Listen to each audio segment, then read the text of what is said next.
Muy buenos días a la comunidad de ingenieros civiles, al grupo de Magíster, a mis estudiantes de la Universidad Estatal del Sur de Manabí. Vamos a hacer énfasis al cálculo del cortante basal basado en las normas ecuatorianas de la construcción. Quien les habla, el ingeniero Lorenzo Marcillo, docente de la Universidad Estatal del Sur de Manabí. Es muy conocido de que nuestro país es parte del anillo de fuego, por lo tanto se convierte en una de las zonas de mayor peligrosidad sísmica, ¿no? Fundamentalmente por el enfrentamiento de las placas sudamericanas y la placa de Nazca.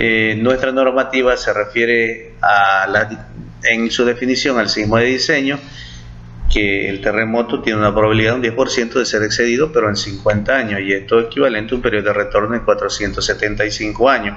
Y para esto también se hace énfasis que esto ha sido predeterminado a partir de un estudio, de un análisis de peligrosidad sísmica. Esta definición que hemos incorporado también a manera de también referirnos de que existe cierta información a nivel internacional en la cual están basadas nuestras normas. Por ejemplo, conocemos Visión 2000, que tiene categorizado cuatro tipos de sismos: el denominado frecuente, ocasional, raro, y como podemos ver en esta parte, en lo que se refiere al raro, tiene valores muy parecidos a lo que establece nuestra normativa. La parte muy preponderante es de que la vida útil debe estar en función a las estructuras también, donde se habla que deberían de tener alrededor de este orden, es decir, una vida útil de unos 50 años. El espectro de respuesta que tiene nuestra normativa, que es la que nosotros tenemos que obtener para cada una de las estructuras, principalmente nace de todo lo que es el registro histórico en función del tiempo, pues no, de una familia de acelerogramas que contribuyen al espectro promedio que tenemos. También hay que hacer, de alguna manera tenemos que referirnos, porque la representación también obedece a características tectónicas, geológicas y geotécnicas del sitio, conforme lo establece nuestra normativa, y justamente porque nosotros sabemos que el espectro que tenemos en las abscisas es función del tiempo, y el tiempo tiene valores que deben conseguirse de acuerdo a las características del suelo. Hay que recordar que la liberación de la energía es la que presenta un sinusoide dependiendo al tipo de suelo, y que existen registradores donde nos dan la información a través de los aceleradores. Cuando las estructuras ya alcanzan niveles de daño desde los mínimos, ahí se proyecta un estudio que se llama desempeño estructural, y que lo establecen tal como lo vemos, Visión 2000, el guía NERC también, ¿no? Esto lo pueden ir analizando, porque esto de aquí prácticamente se proyecta a una debilidad. La fórmula para el cortante basal, entendiendo que es la fuerza total de diseño que actúa a nivel de la base de la estructura, es igual a I por SA de TA, y este se ve dividido para R pi P phi E por un porcentaje W. No nos vamos a referir a cada uno de los valores porque lo vamos a ir desagregando, pero sí podemos ver en el gráfico que cada una de las fuerzas, que viene a ser la totalidad en el equivalente al que actúa en el cortante basal, actúa a nivel de cada uno de los entrepisos. El valor de I, para este caso, nosotros hemos ponderado que vamos a utilizar uno que es de tipo residencial, entendiendo que existen valores de 1.3 para el caso de iglesias y de 1.5 hospitales, etcétera, ¿no? Ese es el primer valor que tiene nuestra fórmula. Y seguimos para analizar SA, que dice que es un porcentaje de la aceleración de la gravedad. Tiene varias fórmulas. El espectro, podemos decir, partiendo de que en las abscisas tenemos dos valores definidos, que es el valor de T sub 0 y el valor de TC. El valor de T sub 0 tiene tres parámetros que estrictamente son valores del suelo. Quiere decir que en adelante tenemos que saber la caracterización del suelo, y el valor de SA, bueno, son valores también que se encuentran interrelacionados de acuerdo a la zonificación, y otros que se van a ir analizando. Pero la parte más importante es que cada uno de estas puntualizaciones, como 1 y 2 y 3, son cambios de dirección de nuestro espectro. En algunos, por ejemplo, están plenamente definidos, y justamente por eso nosotros hemos colocado estos intervalos, ¿no? La clasificación de suelo lo vamos a hacer a través del estudio, a través de encontrar la velocidad de onda de corte, en este caso valores de T sub 0 y T sub C, respecto a un ensayo al cual nosotros vamos a incorporar ciertos criterios que son parte de la normativa o son parte de las recomendaciones in situ cuando ustedes utilizan la clasificación a través de un ensayo de penetración estándar. Hay que recordar que lo pueden hacer a través de un ensayo también de gran Como nos referimos al ensayo de penetración estándar, ustedes saben que existe una cuchara que tiene una determinada longitud y también hay un peso de un martillo y tienen una altura de caída. Y esto es lo que expresa al final del resultado un valor que necesitamos para calcular la velocidad de corte, que son los números de golpes, ¿no? Tiene que estar partidos en 3 partes y una parte también elemental. Generalmente la primera parte, que es parte de capa vegetal, no se toma en cuenta, pero sí se suman los 2 valores posteriores, reiteramos, porque dijimos que se separan en 3 partes, esto es 15 centímetros, ¿no? Ciertas recomendaciones cuando se dice que las pruebas pueden dárselas como concluidas, pueden ustedes observar y tenerlas en cuenta.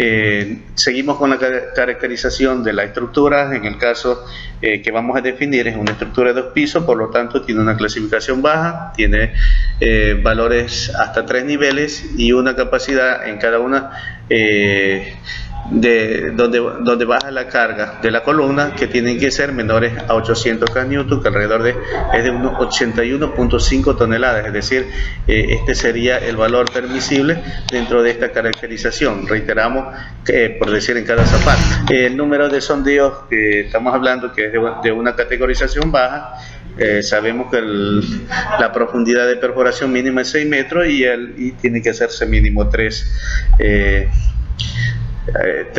tipos, ¿no? La multiplicación para sacar el N corregido obedece a ciertos parámetros, como por ejemplo N2, N3, N4, el primero que está entre 4 a 6 metros, etcétera, sin revestimiento y diámetro, porque esos son valores estándares. Aquí tenemos, por ejemplo, 6 valores que se han alcanzado. Como ustedes pueden ver, la última parte dice hasta los 6 metros, porque entre 5,56, etcétera, pero de aquí nosotros necesitamos, para calcular la velocidad de corte, estrictamente solamente la profundidad de estratos de perforación y cada uno de los valores de N corregido. La parte que se encuentra en el recuadro son los que vamos a utilizar en un proceso algorítmico para saber cuál es la velocidad de onda de corte y por ende también el valor final para determinar el suelo. Nos referimos a que para este proceso de cálculo nos vamos a orientar según la forma. Tenemos la estratigrafía, ustedes pueden revisar los valores de número de golpes, pueden revisar las profundidades y que están a una altura total de 465. En la parte superior a la izquierda vemos la fórmula que vamos a utilizar, que es BS igual a 89.8 multiplicado por N elevado esto a la 0.341, es decir, que para cada una parte de los estratos, al aplicar esta fórmula, nosotros obtenemos el correspondiente o la correspondiente velocidad de corte por estrato.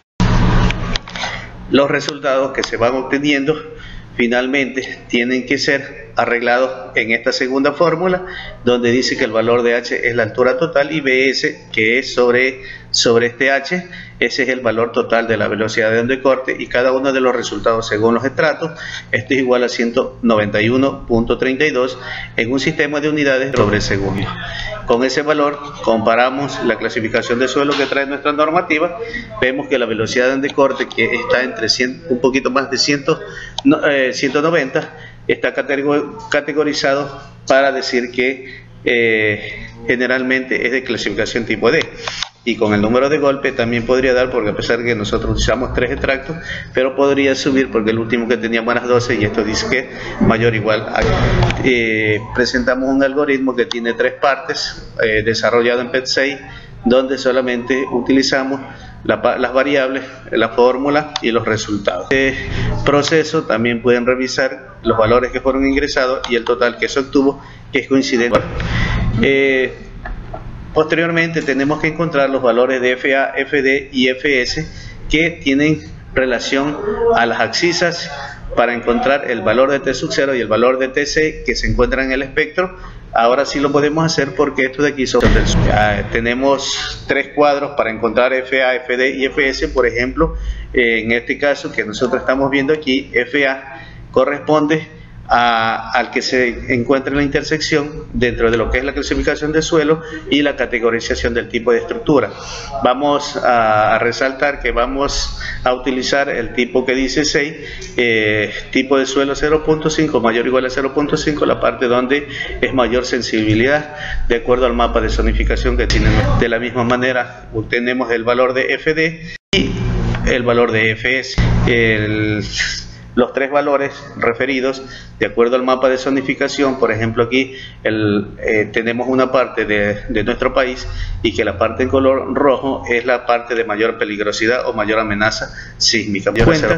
Un resumen de lo que hemos hecho hasta ahorita: el factor de zona, la velocidad de corte nos permitió encontrar el tipo de suelo, los valores FA, FD, FS, y se adiciona que tenemos un valor de N también, una de las fórmulas para calcular la aceleración, y que estos están estandarizados de acuerdo al tipo, al lugar donde nosotros vamos a hacer la implantación de la estructura. En este caso, para la región costa, el valor de 1.8. Tenemos aquí los valores, los primeros. El primero particularmente, que es el punto donde T es igual a 0, esto es igual a Z por FA, y ese igual a 0.56, viendo que por ejemplo la segunda parte entre 0 y T sub 0, nosotros tenemos que ver que por ejemplo allí tenemos una fórmula también, y que el valor entre T sub 0 y TC debe ser un solo valor, como es el de NZFA. Los valores que se van consiguiendo, aquí por ejemplo son T sub 0, 0.138, y este T sub 0, que a propósito no es T sub 0 sino que es TC, es 0.763. Estos son para los valores de la axis. El valor de un factor de reducción, esto es importantísimo porque en su definición se basa de que un sistema estructuralmente hallado es capaz de sostener grandes deformaciones y llegar a colapsar. También no es un valor que resulta de forma directa, sino que ha sido analizado en varios parámetros: el factor de reducción, de redundancia, sobre resistencia, y dice que entre mayores R, entonces tiene menor capacidad de resistencia lateral y mayor deformación. Consecuentemente, lo que se establece es que deberíamos ir un poco hacia abajo, o en todo caso es el uso del espectro inelástico. Bueno, para este caso, como son pórticos especiales, nosotros utilizamos el valor de 8. En cuanto a las irregularidades, sabemos que es muy normal o muy usual utilizarlos aquí en el Ecuador, en la provincia particularmente de Manabí, pero que se tiene muy claro que afectan directamente a la estabilidad estructural. Para nuestro proceso de cálculo, nosotros necesitamos ponderar qué valor vamos a utilizar, y nos vamos a la caracterización de que existen irregularidades en planta y elevación, y por eso estamos señalando que en ambos vamos a utilizar el valor 9. Nos tocaría también referirnos el factor, un término de R que está también en el cálculo de la aceleración, y que se establece que para el tipo de suelo DOE debería ser 1.5, por lo tanto ese es el valor que nosotros vamos a utilizar. Ya una vez que hemos tenido todos los valores y calcular el valor de B, obtenemos un porcentaje, vamos a decir un porcentaje del peso, que ese es la manera de leer el resultado antes de multiplicarlo por W, que viene a ser el peso. Es decir, en este caso, por ejemplo, para esa estructura de 2 pisos, podríamos decir que casi que es el 16% de W, y que la máxima aceleración espectral que tenemos es igual a 1.008. Recordar que esto siempre es un porcentaje de la acción de la gravedad. Tenemos que calcular el periodo máximo y el periodo mínimo de la estructura. Es un intervalo importante porque también a través de eso, en los modelos de simulación, podríamos revisar cuáles serían las condiciones promedio que se mantendría el tipo de estructura. En el caso del periodo mínimo, la fórmula es igual a CT, que multiplica HN elevado al alfa, donde CT y alfa son factores que dependen de las características de la estructura. Como en este caso son directos, CT vale 0.055 y alfa 0.9, referidos a pórticos especiales de hormigón armado sin muros estructurales ni diagonales rigidizadoras. Y el periodo máximo, de acuerdo a la misma normativa, es igual a un 30% del periodo mínimo. Consecuentemente, los valores que hemos alcanzado, para este caso, el periodo mínimo es 0.28 y periodo máximo TA2 0.36, es decir, 0.28 más 1.30 sería 0.36, y ese sería el periodo de vibración de la estructura. Seguimos presentando el espectro con algunos valores ya alcanzados, y finalmente aquí tenemos a la derecha cada uno de los valores que nos permite generar el espectro, como también un resumen de todas las variables que nos ha permitido calcular el porcentaje del peso. Cada uno de los valores, por ejemplo, en el caso de la columna 1, a continuación se va a dar algunas recomendaciones, pero muy concretamente siempre hay que tomar como base el primer valor, porque es un valor definido en la fórmula, el segundo valor, que es igual a T sub 0, el tercero TC, que está en el color amarillo. Ese valor de T sub 0 y TC siempre es el máximo de la corona, consecuentemente una vez que se calcula todo ese rango, obtiene el mismo valor, y a partir de los anteriores también existen ya las fórmulas que las pueden ir revisando. Para encontrar el espectro elástico simplemente tenemos que multiplicarlo por la gravedad, y esto para que en unidades metros sobre segundo al cuadrado. Y hay que tener en cuenta también que el espectro inelástico se lo puede conseguir, pero esto dividido para un factor que lo vamos a ver un poquito hacia abajo, y la última columna se genera a través también de la multiplicación de la gravedad. Las recomendaciones que decimos para graficar los estudiantes para que puedan otras para la siguiente columna, pero aquí en este caso aparece el factor, es decir, el espectro inelástico vuelta viene a ser un ente, es un valor que donde se reduce al multiplicar este factor coeficiente de I dividido para R, phi P, phi E, y entonces por eso resultaría una aceleración reducida. Tenemos el espectro elástico, que es la parte de la corona más alta, y el inelástico de la corona. Las fórmulas y ahora hacer un énfasis un poquito en lo que sería para las cargas.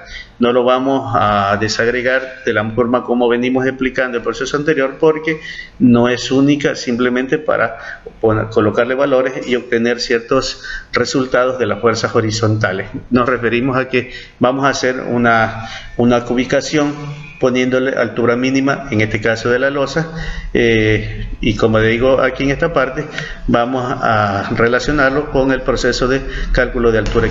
La misma normativa establece que teniendo un metro cuadrado de losa puedes hacer uso de la altura equivalente aplicando los principios de Steiner. Es un tema que dejamos a los estudiantes porque justamente ya lo hemos analizado.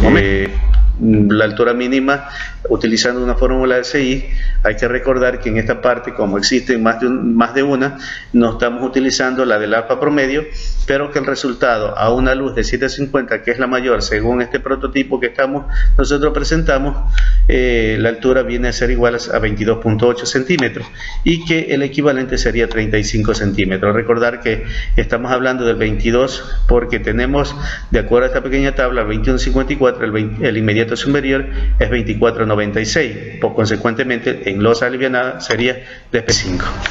Aquí tenemos el cálculo de la altura equivalente. Los estudiantes conocen de qué manera se unió la parte, lo que se transformó a una viga T, donde tenemos la parte 1 y 2, que estrictamente es la parte ocupada por el hormigón, y entonces esto lo dejamos para que ellos lo complementen en lo que se ha visto durante el proceso. De cada una de las fuerzas, 9.19 son los valores que se colocan como la fuerza horizontal, y el valor del cortante basal, donde los estudiantes van a calcular por el método de rigidez de desplazamiento la forma como se dé los valores del desplazamiento total de la estructura. Y tomando en cuenta también que tenemos aquí, hacemos énfasis que calculamos el periodo inicial que nos dio 0.28, y la fórmula de la fuerza horizontal está expresado en términos elevado a la K. Cuando ese valor es menor de 0.5, K es igual a 1, que ese es el valor calculado. Queríamos dar un agradecimiento a la comunidad de ingenieros civiles, un agradecimiento por poder llegar hacia ustedes y poder explicar desde nuestra óptica, desde nuestra opinión, esto que es tan importante, la fuerza sísmica, dentro de un análisis estático. Muchas gracias a todos.